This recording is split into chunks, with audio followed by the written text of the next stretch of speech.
The signals appeared on a quiet Tuesday morning. At first, the staff at the SETI Center thought it was just another false alarm. But something about these transmissions felt different. Dr. Alan Carter stared at his monitor, running his fingers through his graying hair. After 20 years of scanning the stars for signs of intelligent life, he'd learned to temper his excitement. But the pattern emerging before him was unlike anything he'd seen before. "Kelly, come look at this," he called to his colleague. Dr. Kelly Wright approached his station, coffee mug in hand. Her eyes widened as she studied the waveform. "That's not random noise." "No, it's not," Alan agreed. "The sequence repeats with slight variations.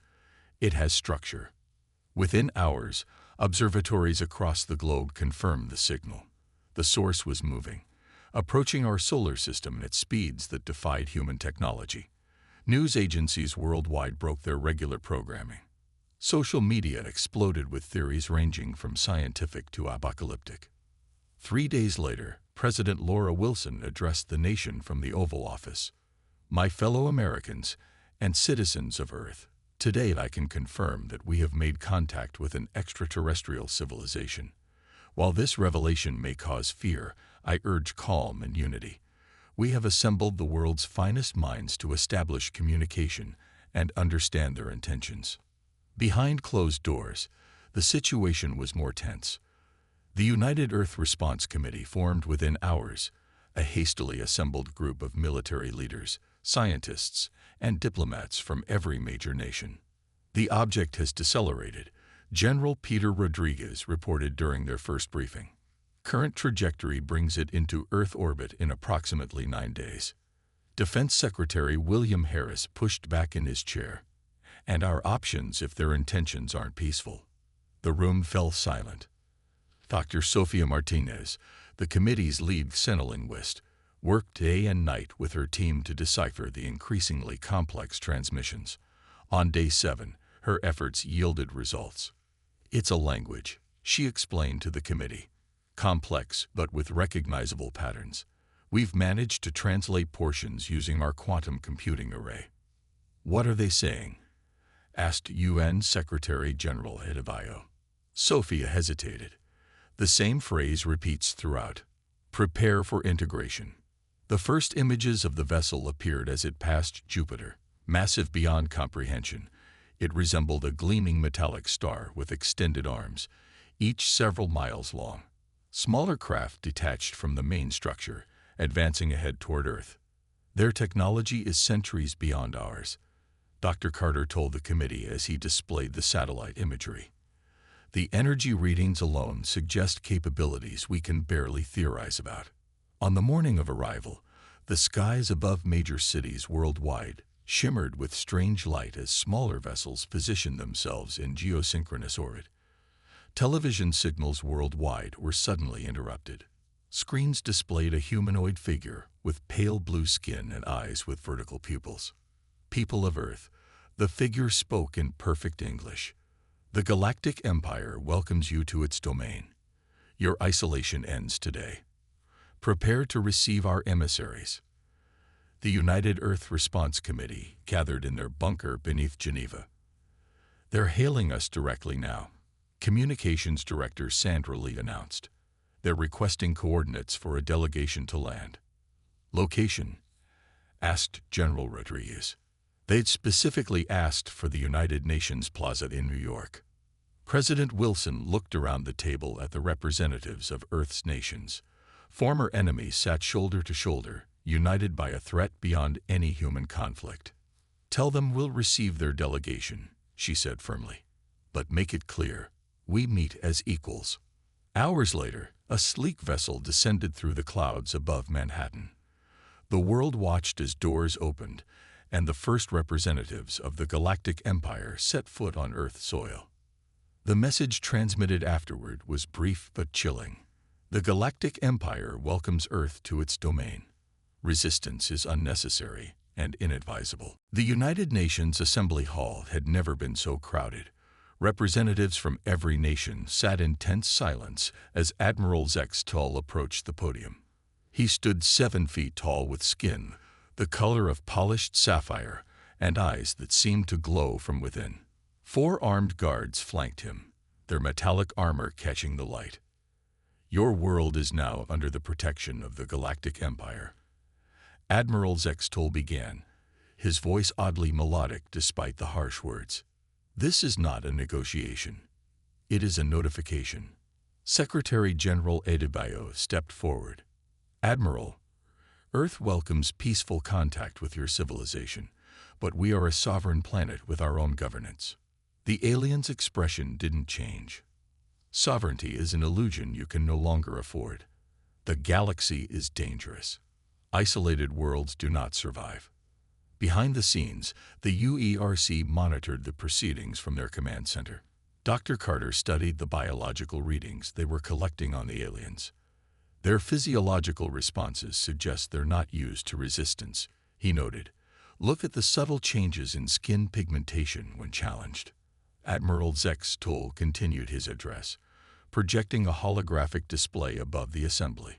It showed stars, planets, and territory markings spanning what appeared to be a quarter of the Milky Way. The Empire spans 12,000 worlds. Your resources will be cataloged and extraction will begin within 60 days. A quota of 10 million humans will be required annually for Imperial service. Gasps echoed through the hall. Ambassador Maria Garcia of Spain stood up. You speak of us as resources, not as people. A distinction without meaning, the Admiral replied. All worlds serve the Empire. In exchange, you receive protection and limited technological exchange. The terms continued. Earth would dismantle its military forces, accept imperial governors in each major region, and provide unrestricted access to all natural resources. A small percentage of technological knowledge would be shared, primarily medical advancements to ensure a healthy workforce. At the Pentagon, General Rodriguez watched with his staff. They're not asking for an alliance. They want colonization. Sir, a young lieutenant interrupted. We're detecting energy signatures from their ships. They're scanning our military installations. In the UN Assembly, Admiral Zextol concluded his presentation. You have 30 standard days to prepare for full integration, after which administrative action will be taken against any resistance. Secretary General Adebayo's voice was steady despite his anger. The United Nations will need to confer. We request time to discuss these terms among ourselves. Discuss if you wish, the Admiral said with a dismissive gesture. The outcome remains the same. As the alien delegation departed, world leaders gathered in an emergency closed session. The mood was dark. They've already positioned 23 warships in orbit, Defense Secretary Harris reported. Each one appears capable of devastating planetary bombardment. President Wilson's face was grim. Their technology outmatches ours by centuries. A direct military confrontation would be suicide. Then we don't confront them directly, said Dr. Lisa Morgan, a quantum physicist who had been analyzing the alien technology. She'd barely slept in days, her eyes red-rimmed but determined. Their ships use a communication system unlike anything we've seen.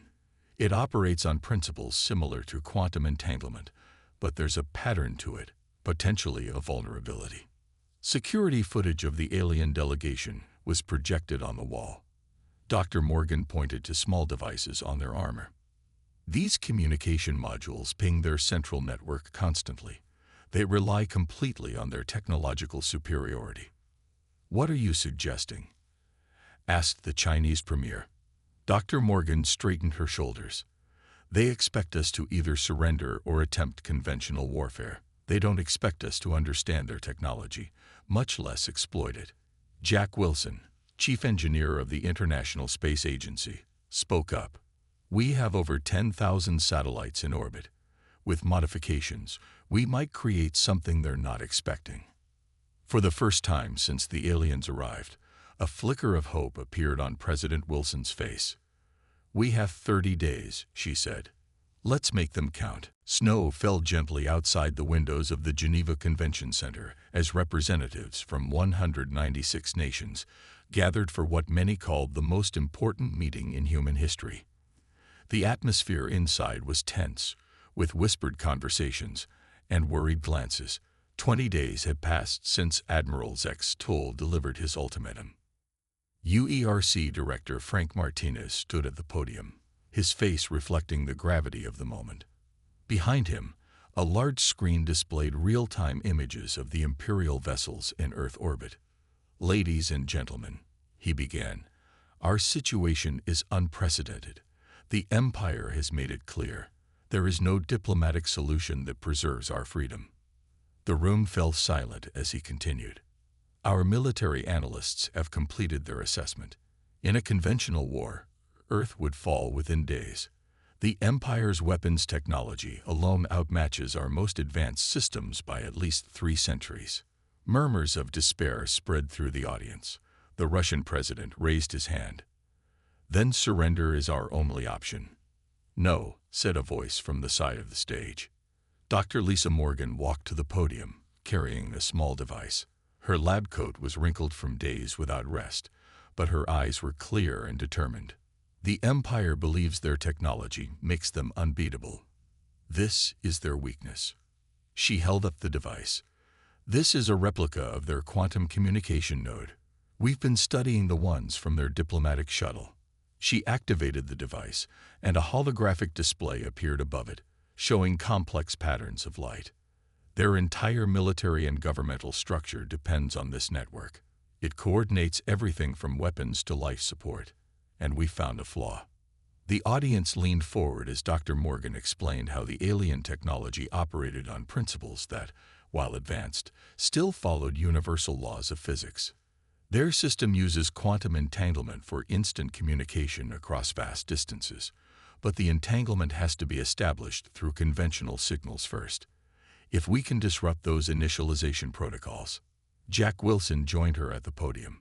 The engineer pulled up schematics of Earth's satellite network. "We've designed a modification for our existing satellites. When activated, they'll create a field that prevents their quantum communication from establishing new connections. Their ships will become isolated, their coordination shattered." A German scientist stood up. "But they'll detect this and destroy the satellites." "Not if we hide the technology within existing systems," Wilson replied. "They won't know what's happening until it's too late." The debate raged for hours. Some nations argued for partial compliance to buy time. Others demanded immediate action. When the vote finally came, it was unanimous. Earth would not surrender. Director Martinez returned to the podium for the final address.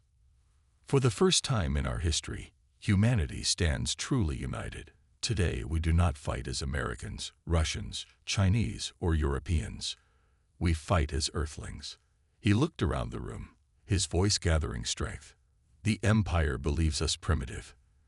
They expect us to either bow down or wage war on their terms. We will do neither.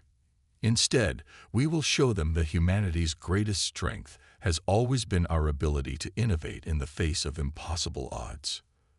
The assembly rose to their feet as Martins delivered what would later be known as the Declaration of Sovereignty. "We declare that Earth is not, and will never be, a subject of any empire. We declare our right to determine our own destiny. We declare that any attack on our world will be met with a response the Empire cannot imagine." The decision made, Earth's leaders dispersed to implement their roles in the global defense plan. Military forces worldwide began discreet repositioning. Scientists and engineers worked around the clock on the satellite modifications. Intelligence agencies prepared disinformation to feed to the Imperial observers. As Dr. Morgan left the convention center, she looked up at the night sky. The Imperial flagship was visible as a bright star moving slowly across the heavens. "They think they know what we're capable of," she whispered. "They have no idea." Commander Olivia Reynolds stood in the underground command center beneath Mount Cheyenne. The room hummed with activity as military personnel from 24 nations worked side by side. Large screens displayed the positions of Imperial ships and Earth's defensive preparations. "Status report," she requested, her voice calm despite the pressure. Colonel Yuri Petrov from the Russian Space Forces approached with a tablet. Satellite network is at 68% modification. We need another 36 hours for full coverage. We might not have 36 hours, Reynolds replied. Intelligence suggests the Empire is growing suspicious of our activities. 8 days remained before the Empire's deadline. On the surface, world governments appeared to be preparing for integration. Airports remained open. Television broadcasts continued normally. But beneath this facade of compliance, Earth prepared for war. In a reinforced lab in Silicon Valley, Sam Cooper hadn't slept in 3 days. The civilian engineer led the team reprogramming Earth's satellite network. His desk was littered with energy drink cans and food wrappers. "Pass me that circuit board," he said to his colleague, Dr. Aisha Patel. "We need to increase the radiation shielding, or these modifications won't survive first contact." Aisha handed him the component. "The simulations show a 93% chance of success, but we've never tested this against actual alien technology. That's what makes it exciting," Sam replied with a tired smile. "They won't be looking for a threat from technology they consider primitive." Across the world, similar scenes played out as humanity prepared its response. In Houston, NASA engineers worked alongside their ESA counterparts to repurpose space telescopes as early warning systems. In Bangalore, programmers developed algorithms to predict Imperial ship movements. The Joint Defense Command had established hidden bases in remote locations worldwide. Military units trained with new tactics designed for fighting technologically superior forces. Conventional weapons were modified based on observations of Imperial armor and shields. In Washington, D.C., intelligence officer Eric Miller prepared for the most dangerous mission of all. He studied his reflection in the mirror, now altered to appear as one of the human collaborators working with the Empire. "Remember," his handler said, "your job is to access their shuttle's communication array and plant Dr. Morgan's device. Nothing more." Miller nodded. "And if I'm caught?" The handler's expression was grim. "Then the backup team will ensure the Empire gets no information from you." As dawn broke over the Pacific, Admiral Zex Tool summoned the Human Liaison Committee to his shuttle. The Imperial officer sensed something was amiss. "Our sensors detect unusual activity at your military installations," he stated coldly. "Explain." The committee chairwoman, Ambassador Chen, maintained a perfect mask of deference. "We are simply preparing for the transition as instructed. Some equipment must be repositioned."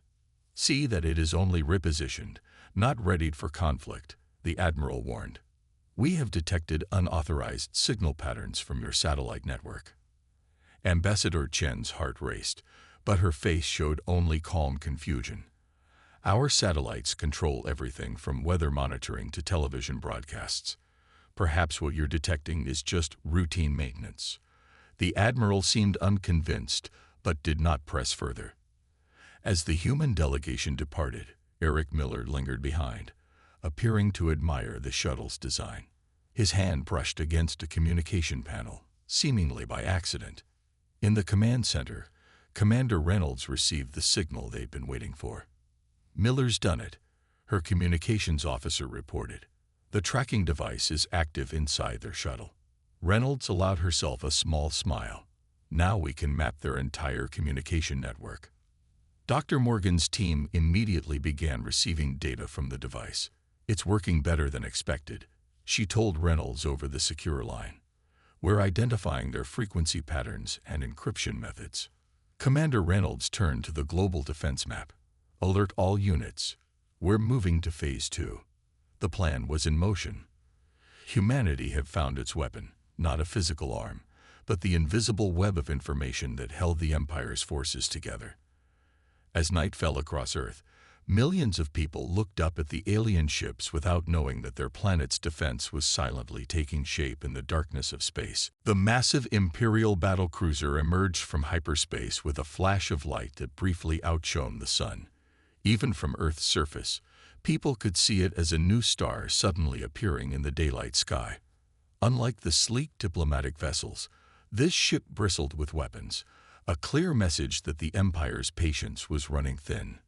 Admiral Zextal's voice broadcast across all communication channels worldwide. Your continued resistance activities have been detected. This defiance will not be tolerated. In the UERC Command Center, alarms blared as new contacts appeared on tracking screens. Multiple smaller craft deploying from the battlecruiser, reported the radar technician. They're spreading into low Earth orbit. Commander Reynolds studied the tactical display, her face illuminated by the red emergency lights. They're positioning for a show of force. How's our defense grid? Satellite modifications at 94%, Colonel Petrov answered. But we need to activate now if we want any chance of success. Reynolds hesitated. The plan had called for full coverage before activation. Dr. Morgan, your assessment. On the video screen, Dr. Morgan looked exhausted but determined. We can't wait. The moment they start scanning our complete network, they'll detect the modifications. Understood. Prepare for emergency activation on my mark. Before Reynolds could give the order, the command center shook violently. Dust fell from the ceiling as the sound of distant explosions reached them. They've launched orbital strikes, shouted the satellite officer. Military bases in Nevada, Siberia, and the South China Sea are hit. Across the globe, precision energy weapons fired from the Imperial ships, targeting key military installations. The strikes were surgical, minimizing civilian casualties while demonstrating overwhelming power. Admiral Zextal's voice returned to global channels. This is merely a demonstration. Full compliance is expected within 12 hours, or more severe measures will be implemented. Reports flooded in from around the world. Imperial landing craft descended on strategic locations: the Suez Canal, the Panama Canal, major ports, and airbases. Troops in gleaming armor established perimeters, meeting little resistance as per the UERC's instructions. In his hidden observation post near an Imperial landing zone, Captain Daniel Hughes watched through binoculars as alien soldiers set up position. He spoke quietly into his secure radio. Sierra team in position, confirming 12 hostiles with energy weapons and what appears to be mobile shield generators. Similar reports came in from around the globe. Earth forces maintained their distance, documenting Imperial technology and tactics while appearing to retreat in disarray. In orbit, the Imperial command ship broadcast victory announcements. Admiral Zextal addressed his fleet. The primitive resistance is crumbling as expected. Begin Phase 2 deployments. But aboard the Imperial ships, the first anomalies were appearing. Communication officers reported strange interference patterns. Navigation systems showed momentary glitches. Nothing serious, just enough to cause confusion. In her laboratory, Dr. Morgan monitored the effects of their sabotage. It's starting to work, she told Commander Reynolds. Their quantum communication network is experiencing cascade failures. They're switching to secondary systems, but those are vulnerable too. Reynolds nodded grimly. How long until they trace it back to our satellites? Hours, maybe less. But by then, the damage to their network will be irreversible. On the tactical display, a new alert appeared. The Imperial battlecruiser was repositioning for a more extensive attack. They're preparing for planetary bombardment, Colonel Petrov warned. If they hit major cities. Reynolds straightened her uniform and looked at the faces of her international team. It's time. Activate the defense grid and alert all units to execute Operation Pushback. Around the world, the hidden resistance prepared to move. In space, Earth's modified satellite network hummed with new energy as Dr. Morgan's disruption sequence fully activated. Admiral Zextal stood on his command deck, irritated by the growing technical issues. Target Earth's major military command centers, he ordered. We will end this resistance now. But as his weapons officers attempted to comply, their targeting systems failed completely. For the first time, uncertainty crossed the Admiral's face as he realized something unprecedented was happening. The Empire's technology was failing, and Earth was fighting back. The sky above Earth glowed with strange colors as the planetary defense grid activated. Thousands of modified satellites, previously invisible to Imperial scanners, suddenly linked together in a complex network. Energy pulses rippled between them, creating a shimmering web that encircled the planet. On the Imperial battlecruiser, warning alarms blared. Admiral Zex Toll rushed to the command center, his face darkening from pale blue to deep indigo, a sign of extreme agitation in his species. "Report," he demanded. "Unknown energy fields surrounding the planet," the science officer responded. "Our weapons cannot penetrate it. Communication with ground forces is failing." The admiral slammed his fist on the console. "Impossible. Their technology is primitive. How could they?" His words cut off as the ship's lights flickered. Around him, control panels displayed error messages in the Imperial language. Primary systems began shutting down one by one. On Earth, Commander Reynolds watched the data stream from their sensors. "Defense grid holding at 87% capacity," her lieutenant reported. "Imperial ships attempting to break through with energy weapons, but the field is absorbing and redirecting the energy." "What about our ground forces?" Reynolds asked. Colonel Petrov brought up tactical displays showing global conflict zones. Imperial troops are isolated from their command structure. Without their advanced communications, their coordination is breaking down. In New Mexico, Captain Hughes led his small team toward the Imperial landing zone. The alien soldiers moved in confusion, their coordinated formations falling apart as their command links failed. "Their armor still works," Hughes whispered to his team. "But they can't talk to each other or their ships." His soldiers moved forward with specially designed weapons, electromagnetic pulse rifles developed from studying the alien technology. When fired, they didn't harm the Imperial troops but disabled their armor systems temporarily. Similar scenes played out worldwide.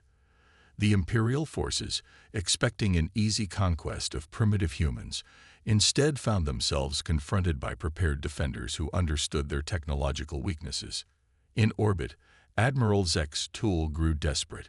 "Prepare main planetary bombardment system," he ordered. "We will break through their shield by overwhelming it." The battlecruiser's massive central cannon began charging, drawing power from the ship's core. It was a weapon designed to crack planetary crusts, a last resort that would cause devastating casualties. In the command center, Reynolds received the alert. "They're powering up their main weapon," the sensor officer reported, voice shaking. Dr. Morgan's face appeared on the main screen. "We anticipated this." Activating Phase 3. Across Earth's orbit, hidden platforms that had been disguised as space debris suddenly activated. These were not weapons but specialized energy collectors, designed based on the Imperial technology observed during the initial contact. As the battlecruiser fired its planet-killer weapon, a blinding beam of energy shot toward Earth. But instead of impacting the planetary shield, the beam was intercepted by the collector platforms. The energy scattered, redirected through a complex network of reflectors. On the Imperial bridge, disbelief turned to horror as the battlecruiser's own energy attack was reflected back at the fleet, not as a weapon, but as a wave of disruption that overwhelmed their systems completely. Ships drifted powerless. Life support remained functioning, but weapons, engines, and communications went dark. Admiral Zex Toll watched in stunned silence as his invincible fleet floated helplessly in Earth orbit. For the first time in the Empire's 10,000-year history, a planetary invasion had failed. On the ground, Imperial troops, cut off from their command and surrounded by Earth forces, began surrendering. Their advanced armor, now little more than heavy metal shells without power, became a burden rather than protection. Commander Reynolds stood from her command chair. Status of Imperial forces. All ships disabled. Ground forces are surrendering or retreating to landing zones, Colonel Petrov replied, unable to keep pride from his voice. Reynolds allowed herself a small smile. Send message to all Earth governments. Operation Pushback successful.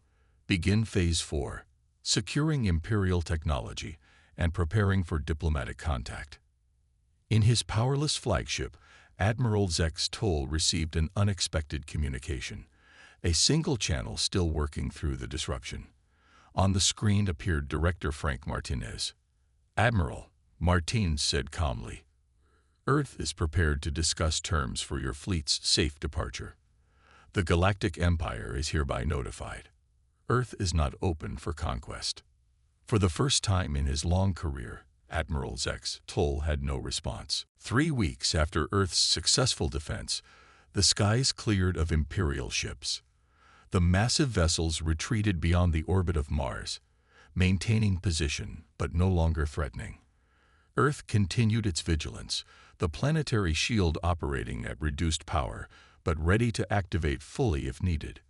In the former United Nations building, now renamed the Galactic Relations Center, a new type of meeting took place. Representatives from Earth sat across from delegates who were definitely not Imperial. The lead alien, Ambassador Trollvox, resembled a tall, slender humanoid with iridescent skin that shifted colors with her emotions. Unlike the Empire's representatives, she showed respect rather than condescension. "The Galactic Council thanks you for receiving us," she said through a translation device. "What Earth has accomplished is unprecedented in modern galactic history." Director Martinez nodded. "We simply defended our home." "You did far more," another delegate said. This one had 4 arms and a wide, expressive face. "You proved the Empire is not invincible." Many worlds have watched what happened here with great interest. The meeting continued for hours as Earth learned about the wider galactic community. The Empire controlled roughly a third of the known galaxy, but many independent systems and smaller alliances existed in uneasy balance with the Imperial power. "Your planet's defense technology is remarkable," Ambassador Trollvox noted, "especially considering your limited exposure to galactic science." Dr. Morgan, now heading Earth's Advanced Technology Division, smiled slightly. "We didn't create new technology. We simply used what we had in ways the Empire didn't expect." Outside the diplomatic chambers, Earth was changing rapidly. Imperial technology captured during the conflict was being carefully studied. New discoveries in energy generation, material science, and propulsion were already revolutionizing human industry. At Cape Canaveral, Commander Reynolds watched as engineers worked on Earth's first faster-than-light vessel. Built using a combination of human ingenuity and reverse-engineered Imperial technology, the ship represented humanity's first step into the wider galaxy. "Will it work?" asked Dr. Morgan, joining her at the observation window. "The test flights in the solar system were successful," Reynolds replied. "The real question is what we'll find out there." The United Earth Space Force had formed from the international military coalition that defended the planet. Now its mission was expanding from defense to exploration and diplomacy. In Geneva, the Galactic Council representatives presented Earth with an official invitation. "Your world has earned the right to representation," Ambassador Trollvox announced to the assembled Earth governments. "As an independent system with demonstrated ability to defend itself, Earth qualifies for observer status on the Council." It was unprecedented. Most worlds spent centuries developing before receiving such recognition. Earth had done it in less than a year since first contact. As preparations began for the first human delegation to the Galactic Council headquarters, other visitors arrived on Earth. Representatives from worlds under Imperial control came seeking knowledge of Earth's defense systems. "We cannot simply give you our technology," Director Martinez explained to one such group, "but we can help you develop your own solutions." Thus began the Sovereign Worlds Initiative, Earth's quiet program to help other planets resist Imperial domination. It was a dangerous game, but humanity had learned that the galaxy was full of dangers and opportunities alike. 6 months after the Imperial retreat, the first Earth diplomatic vessel prepared to depart for the Galactic Council homeworld. Commander Reynolds had been appointed to lead the mission, with Dr. Morgan joining as scientific advisor. As they stood on the bridge of the newly commissioned Earth ship Independence, Reynolds looked at the stars displayed on the view screen. "Do you think we're ready for this?" she asked quietly. Dr. Morgan considered the question. A year ago, we didn't know aliens existed. Now we're taking our place among the stars. I'd say we're adapting remarkably well." Reynolds smiled as she gave the order to depart. The ship's engines hummed with power as it broke free from Earth's gravity. Behind them, their home planet continued its preparations. New defense systems, improved technology, and a united global purpose had transformed human civilization. The Empire had intended to conquer Earth. Instead, they had given humanity the push it needed to reach for the stars. As the Independence vanished into faster-than-light travel, its message to Earth was simple but profound. We go forward as citizens of Earth and free people of the galaxy.